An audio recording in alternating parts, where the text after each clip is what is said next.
চতুর্থ শিল্প বিপ্লবের প্রতিযোগিতায় এগিয়ে থাকতে বিশ্বব্যাপী চলছে প্রযুক্তি খাতের উন্নয়ন আলোড়ন। আর এই উন্নয়নের ধারাবাহিকতায় বর্তমানে আলোচনায় রয়েছে ব্লকচেইন প্রযুক্তি। ব্লকচেইন হলো তথ্য সংরক্ষণ করার একটি নিরাপদ এবং উন্মুক্ত পদ্ধতি। এই পদ্ধতিতে তথ্য একটির পর একটি চেইন আকারে বিভিন্ন ব্লকে সংরক্ষণ করা হয়। এই প্রযুক্তি ব্যবহার করে যে কোনো কার্য পরিচালনার রেকর্ড করা যেতে পারে।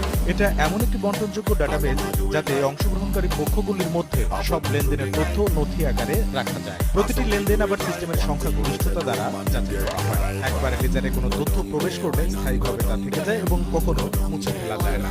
ব্লকচেইন একটি একক লেনদেনের যাচাইযোগ্য রেকর্ড নিয়ে গঠিত হয়। এই প্রযুক্তি নির্ভুলভাবে কাজ করে এবং বিভিন্ন কাজে এটি প্রয়োগ করা হয়। এই প্রযুক্তি শুধুমাত্র অর্থনৈতিক লেনদেনের জন্যই প্রযোজ্য নয়, বরং সব কাজেই ব্যবহার উপযোগী করতে কাজ হচ্ছে বিশ্বব্যাপী। যে মিছিলে সামনের সারিতে থাকতে চায় বাংলাদেশ।